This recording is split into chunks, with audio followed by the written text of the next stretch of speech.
안녕하세요. 반갑습니다. 2021학년도 1회 중학교 졸업 학력 검정고시 도덕 강의를 맡은 김석 선생입니다. 자, 저와 함께 이제 도덕 문제를 풀어보실 텐데요. 보통은 이 수업은 이제 공부를 처음 하시는 분들이 보는 게 아니라 보통은 이제 준비를 막 하고 이제 다음 주나 다음 날이나 시험을 봐야 될 친구들이 많이 보십니다. 많이 도움이 되셨으면 좋겠고요. 문제풀이의 한계상 이렇게 자세한 설명을 하긴 좀 어렵거든요. 자세한 설명은 내용 강의에 있으니까 혹시 모르는 부분이 있으면 참고해 주시기 바랍니다. 지금부터 시작할게요. 자, 짠. 다음에서 설명하는 인간 본성에 대한 관점. 모든 사람은 태어날 때부터 다른 사람 불쌍히 여기고 자신의 잘못을 부끄러워하는 마음을 가지고 태어났다. 여기서는 여기 보시면 다른 사람 불쌍히 여기고 타인을 부끄러워하는 마음을 가지고 태어났다. 다른 사람을 불쌍히 여기는 거를 이제 측은지심 그러고요. 자신의 잘못을 부끄러워하는 건 수호지심 그러거든요. 보통 요거를 맹자의 사단 이렇게 얘기하고, 그거는 맹자니까 맹자는 성선설입니다. 그래서 인간은 본래 선하다 이렇게 얘기하죠. 인간은 본래 악하다는 순자나 아니면은 저기 서양 쪽으로 가면 홉스 같은 사람이 되어진 거고, 인간의 본성은 선하지도 악하지도 않다. 성성학설 그러는데요.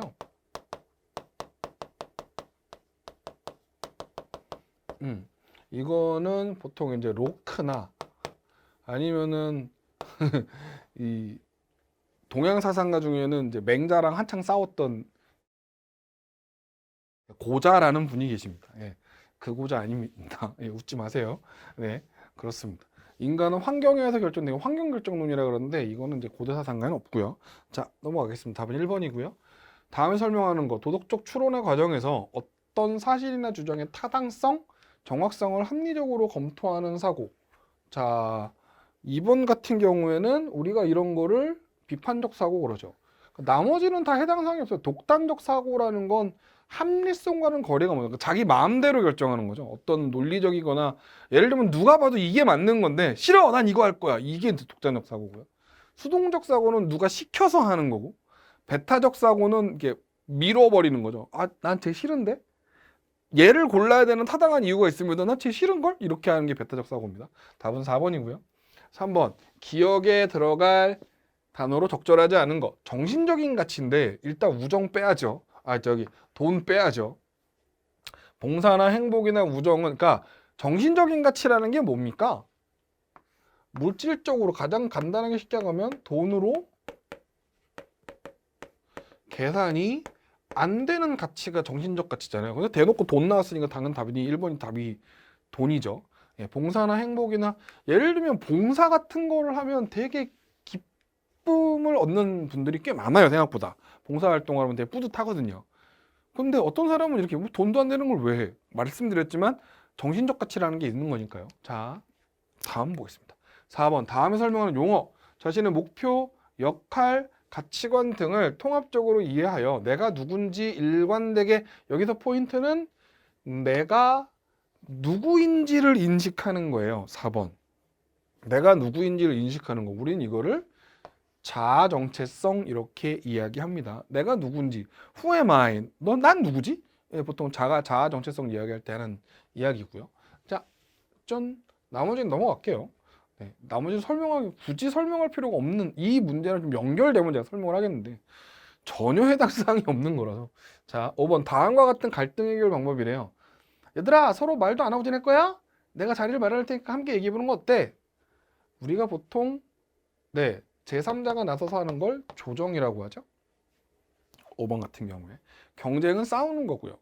비방은 서로 상대방한테 제가 그랬대요! 뭐 욕하는 거고, 강요는 화해하라고, 이게 강요죠. 힘으로든 여러 의미로. 답은 2번입니다. 자, 이건 조정은 이제 서로의 의견을 제3자가 나서서 이렇게 컨트롤 해주는 걸 조정이라고 하고요. 6번, 도덕 공부의 올바른 목적을 보기 위해서 고른 거. 자, 도덕 공부를 왜 할까요?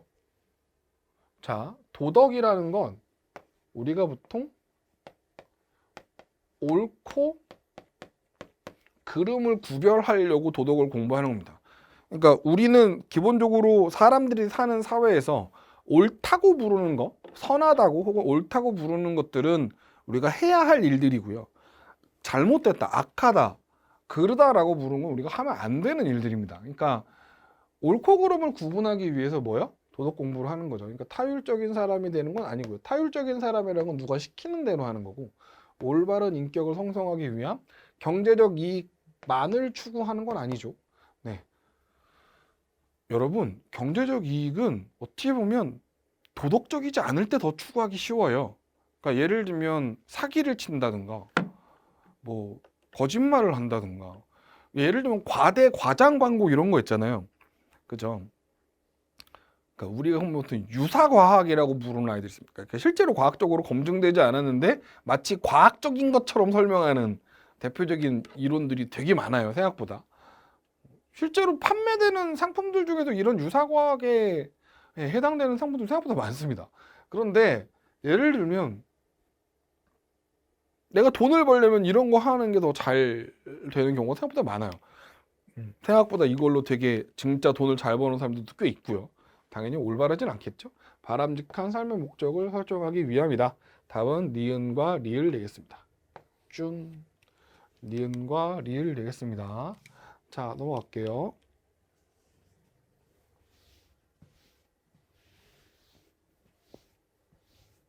자, 6번의 답은 3번이고요. 7번 다음에 소개하는 사상가. 예, 사실은 우리가 추구하는 건 행복이다. 딱 이것만으로도 사실 아리스토텔레스인 걸 알 수 있습니다. 그리고 고대 그리스의 철학자에서 일단 끝났죠. 니체는요, 근대고, 홉스는 근대 초기의 철학자고, 얘는 근대에서 현대로 넘어가는 시점의 사람이고, 넬슨 만델라는 이 사람은 지금은 돌아가셨습니다만 남아프리카 공화국의 대통령이죠. 전혀 해당상 왜 만델라가 나왔을까요? 네, 답은 4번 아리스토텔레스입니다. 고대 그리스의 철학자라는 거 하나로도 사실 모든 걸 다 알 수 있어요. 자, 8번입니다. 세대 간 올바른 소통 방법을 보게 도우는 거. 예, 일단 남의 말에 들어야죠. 그러니까 여러분, 누군가와 대화를 할 때 내 할 말만 하면은 그 사람이 들어주는 것 같지만 결국 그 사람은 자기 말만 하는 사람은 외톨이가 될 겁니다. 누구도 당신 말을 들어주지 않을 거예요. 저도 옛날에 그랬던 적이 좀 있어서 반성합니다. 자, 배려. 명령하거나 무시하는 건 올바른 소통 방법이라고 볼 수는 없죠. 그렇죠. 자, 답은 2번입니다. 이런 건 쉬운 문제니까 쉽게 푸셨으면 좋겠습니다.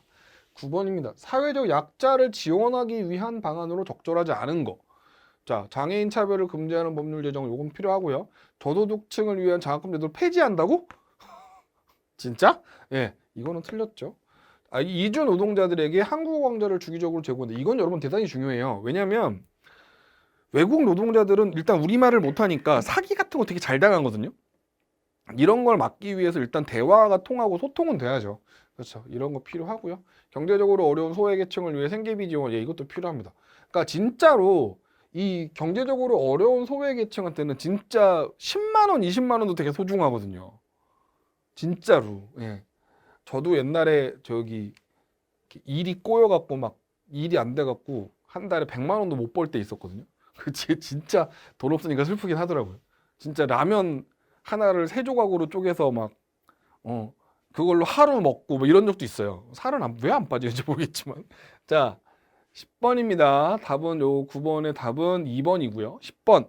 다음은 어느 학생의 서술형 평가 내용이래요. 잘못된 거를 골라보랍니다. 문화가 다르다는 이유로 차별하지 말아야 되고 맞죠? 다른 문화에 대한 편견과 고정관념을 가지면 안 되죠. 그러니까 답은 니은이겠네요. 그죠? 문화 상대주의적인 태도를 갖고요. 다른 문화를 배려하고 존중하는 자세. 맞고 답은 2번입니다. 이거는 뭐 어렵지 않죠. 편견과 고정관념이 뭘까요? 편견이라는 거 고정관념은 어떤 사실로 증명되지 않은 것들을 사실이라고 믿는 거예요. 예를 들면은 뚱뚱한 사람은 게으르다. 증명된 거 없잖아요. 뭐 게으를 수도 있지만 아닐 수도 있죠. 예를 들면 뭐 신장 기능의 문제 때문에 몸이 부어갖고 뚱뚱한 사람도 있다고요. 예, 몸이 안 좋아서 실제로 왜 부은 게 그대로 살이 되는 케이스도 있거든요. 자, 예를 들면은 뭐 임산부한테 뚱뚱하다고 그러시면 안 되죠. 아기를 가졌으니까 그렇게 되는 건데. 그렇죠. 이런 것들을 예, 필요하고요. 답은 2번이고요. 가지면 안 됩니다. 11번 다음에 설명하는 인권의 특징. 자, 하늘로부터 부여받은 인간의 권리. 태어날 때부터 갖고 있어요. 그래서 우리가 보통 이렇게 어떤 능력이나 이런 게 뛰어난 능력을 갖고 있어요. 쟤는 천부적인 능력을 갖고 있다. 이거 천부성. 천부성. 예, 타고난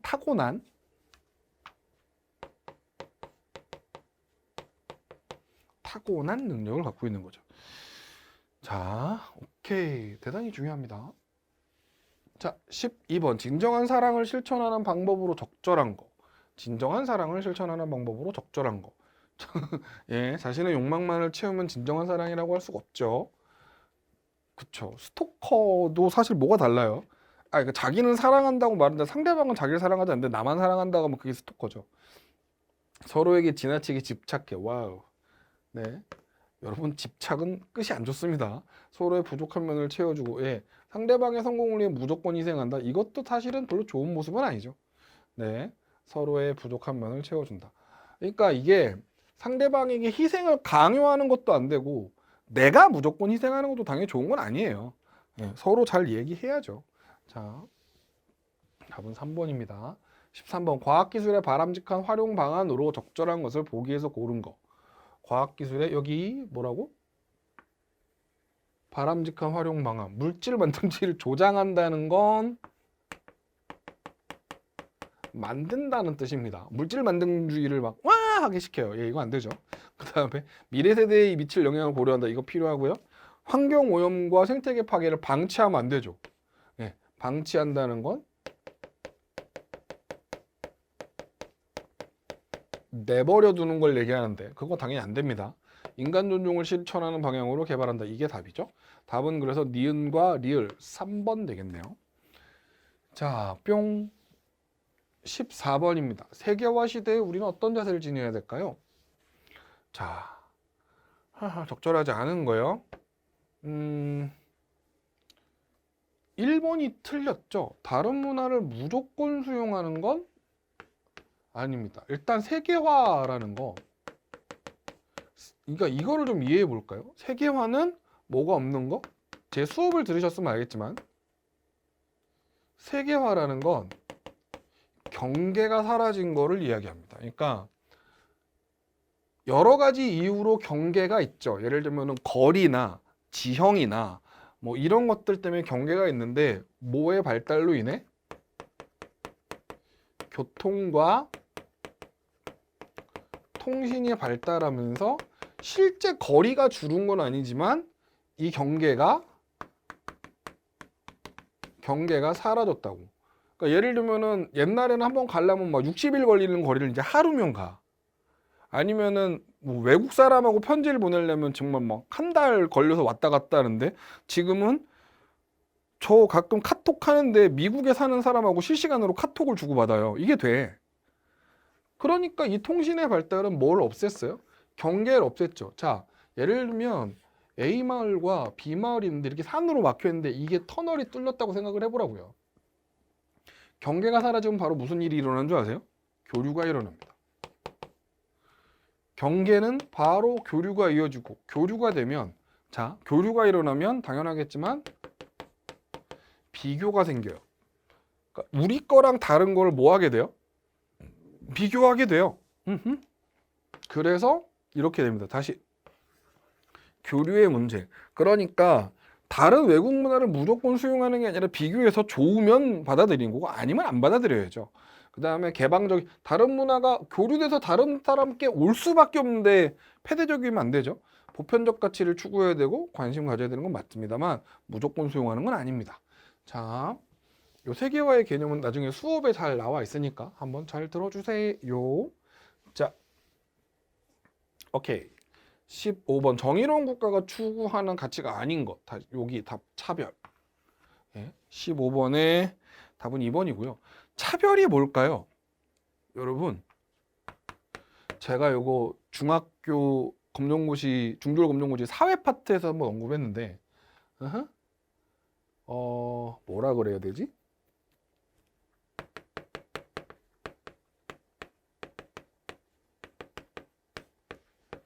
불공정한 기준으로 나누는 거?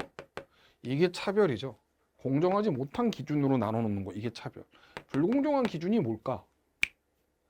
예를 들면 공정하지 못한 기준이 뭘까요? 뭐 예를 들면은 내 노력으로 해결 못하는 거.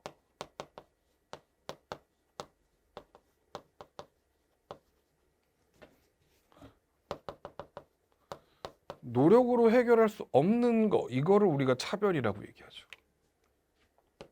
노력으로 해결할 수 없는 거, 이걸 차별을. 예를 들면 성별,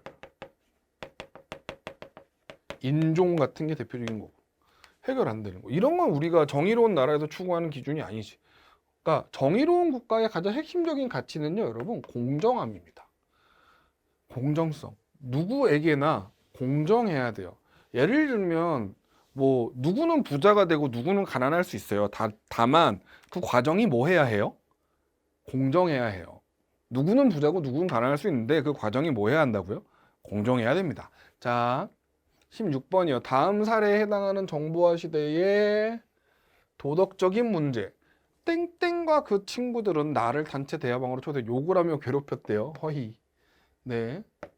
여러분, 이런 거 폭력입니다. 꼭 주먹으로 때려야 폭력이 아니라 언어 폭력도 폭력입니다. 대화방에서 퇴장하면 바로 나를 다시 초대해서 대화방에 가둔 채 끊임없이 조롱하고 욕설을 퍼부었대요. 이런 걸 우리는 사이버 폭력이라고 하죠. 아, 왜 이러고 사나 몰라요. 개인적으로 진짜. 전 개인적으로 생각하는 건데, 이런 친구들은 자기가 잘못한 거를 모르고 저러는 걸까요? 예, 전 개인적으로 안다고 생각합니다.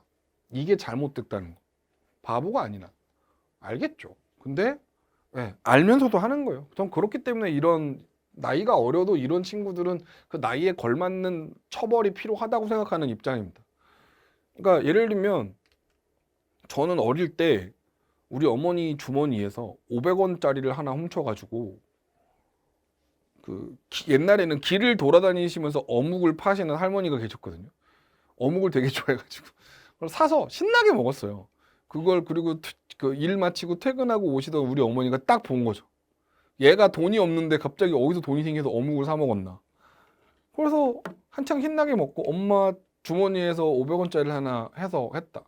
정말요. 저 그날 정말 농담 아니라 우리 어머니가 저 옷을 홀딱 뺏겨갖고 정말 집에 있는 빗자루란 빗자루가 다 부러질 때까지 맞았어요. 정말 미친 듯이 맞았어요. 그리고 쫓겨났어요. 옷 홀딱 벗은 채로 겨울에. 2시간 동안 안 들여보내주셨어요. 저희 어머니. 그 이후로 절대 저는 저희 부모님의 지금 주머니를 손대지 않았습니다. 우리 어머니가 돌아가실 때까지 또 그거는 정말 믿으셨어요. 한 번도 손댄 적 없어요. 그러니까 잘못한 건 정말 이거는 어른들의 몫이죠. 이건 잘못한 걸 알려줘야지. 우리 애가 그런 애가 아닌데 이렇게 생각하시면 안 됩니다. 당신의 아이가 정말 나쁠 수도 있어요. 자, 17번입니다. 다음에 설명하는 거. 자, 성품과 행실이 깨끗하고 맑으며 탐욕이 없는 거. 우리는 이걸 청렴이라 합니다. 욕심이 없으면 여러분 부정부패를 저질 일이 없어요. 그러니까 예를 들면 100억을 벌었어. 100억도 모자라. 그러면 뭐 하는 거예요? 더 벌기 위해 무리하죠. 그러면 법을 어겨요. 그러니까 자기가 버는 거에 만족하고 적당하게 생각하고 살면 문제될 게 없는데 그렇지 않으면 문제가 되는 거죠. 네, 청렴한 거. 오케이. 답은 3번이고요. 17번. 18번입니다. 기억에 들어갈 용어. 주로 삶의 시련이나 고난을 겪고라도 끝내 이겨내고 자리로 돌아오는 긍정적인 마음의 힘을 뜻한다. 이거 회복 탄력성이라고 하는데 근데 요새 굉장히 중요하게 생각하는 가치죠. 왜냐하면 사람들이 왜 자살을 한다고 생각하시나요? 물론 자살의 이유는 엄청나게 많고 제가 다 설명할 수는 없지만 이게 떨어지면 사람들이 지쳐서 쓰러진다고 생각하거든요. 그러니까 사람은 힘든 고난을 겪으면 리프레시를 해야 되고 할 필요가 있어요. 사람은 기계가 아니니까. 그래서 회복이 필요하거든요. 근데 이 회복을 하지 못한 채로 계속 데미지를 받으면 어느 순간 사람이 뚝 부러지는 거예요. 되게 위험하죠. 저도 옛날에 되게 많이 겪어봐서 네, 위험합니다. 답은 4번이고 흔한 개념은 아닌데 예, 교과서에 나왔나 봐요. 자, 20번. 다음에 자연을 바라보는 관점. 인간은 자연의 일부라고 여기고 자연의 본래적 가치를 중요하는 건 우리가 생태중심주의 이렇게 얘기합니다. 이것도 자세하게 설명하려면 너무 내용이 길어지니까 원래 이 생태중심주의랑 vs 인간중심주의 이 두 개가 부딪히는 거거든요. 개발중심주의는 물질중심주의는 어디서 처음 들어보는 얘기고요. 예, 생태중심주의와 인간중심주의에 대한 설명은 여러분 교과서에, 여러분 책에, 여러분 교재에, 제 강의에 자세하게 설명을 해놨습니다. 참고해 주세요. 20번입니다. 기억에 공통적으로 들어갈 용어. 평화 감수성을 기르기 위해서는 폭력에 대한 민감성과 공감 능력이겠죠? 그렇죠? 혐오나 방관이나 억압은 별로 좋은 의미가 아니니까요. 다른 사람의 감정을 함께 느끼고 이해하는 거, 이걸 우리는 공감이라고 합니다. 공감. 혐오는 미워하는 거죠. 방관은 그냥 내비두는 거고, 억압은 누구를 찍어 누르는 걸 억압이라고 하고요. 답은 1번입니다. 21번. 바람직한 시민의 자세로 가장 적절한 거. 예, 1번 보기 보고 제가 지금 순간 현실 웃음이 터졌어요. 공직자의 잘못을 항상 용서하면 나라가 엉망이 되겠죠. 시민각자가 주인의식 가져야 되는 거 맞고요. 사회 구성원의 책임과 의무를 소홀히 한다? 안 되죠. 예, 자신의 권리를 추구하기 위해 공익을 침해하면 안 되죠. 물론 자신의 권리를 추구하기 위해 건 대단히 중요하지만 이 사회 전체의 이런 가치를 다 무시하면서까지 자기 이익을 추구하는 건 굉장히 이기적인 태도입니다. 자, 이건 안 되는 얘기예요. 답은 그래서 2번입니다. 짜잔. 22번입니다. 다음 내용에 해당하는 용어. 자, 전쟁이나 폭력이 없는 상태, 고통과 갈등이 없는 마음의 상태. 사실은 1번만 봐도 답은 이해할 수 있죠. 뭐요? peace, 평화. 예, 이건 대단히 중요한 얘기니까 잘 기억을. 네, 어려운 문제는 아니라 넘어가겠습니다. 북한 이탈 주민을 대하는 올바른 자세를 이탈 주민을 대하는 올바른 자세를 보기에서 고른 거. 관계 맺기를 회피하면 안 되죠. 남한에 대한 예, 이건 정말 읽으시면 쉽게 필요한 도움을 주기 위해 노력을 해야 되고, 아니 이게 북한 이탈 주민이라 필요한 도움을 주는 게 아니라 우리는 이 사회에 적응하고 사는 사람들이고 그분은 아직 이 사회에 적응을 못했잖아요. 그럼 도와줘야지. 그죠? 그러니까 저도 이제 제가 다니는 교회에 그 북한 이탈 주민 여러분들이 좀 있어요. 그 교회가 좀 크다 보니 이탈 주민이 있는데 가끔 그래서 그분들하고 대화를 하거나 이야기를 나눌 때가 있거든요. 그러면 그 사람들도 사람이죠. 오히려 우리나라에 와갖고 원래 자신이 북한에서 하던 일을 못해요. 그러니까 예를 들면 북한에서 의사 자격증 있으면 우리나라에서 의사로 인정을 해주냐 이 말이지. 쉽지 않거든요. 그래서 뭐랄까요, 좀 힘드세요. 그래서 많이 우리의 도움이 필요합니다. 워낙 체제도 다르고 시스템도 다르니까 자기가 몇십 년간 살다 왔던 세상이 아니잖아요. 그래서 좀 도와드릴 필요가 있습니다. 예, 답은 니은과 리을이 되겠네요. 자, 24번입니다. 교사의 질문에 대한 대답으로 적절하지 않은 거. 바람직한 통일 국가를 이루기 위해 필요한 태도가 무엇이 있을까요? 라고 물어봤어요. 평화를 지향해야 되고요. 맞아요. 통일을 긍정적인 시각으로, 통일에 대해 적극적인 관심, 수단과 방법을 가리지 말고 무조건 통일해야 돼. 그러면 뭐 핵미사일이라도 던져서 통일하시게요? 여러분, 그러면 핵미사일 던져서 우리가 통일했다고 할까요? 북한을 깡그리 밀어버리고? 그럼 우리나라가 얻는 게 뭐가 있어요? 북한 딱 가보지도 못하겠는데? 방사능 오염 때문에? 그러니까 요즘에 통일의 방법으로 전쟁은 절대적으로 배제시키는 이유가 뭐예요?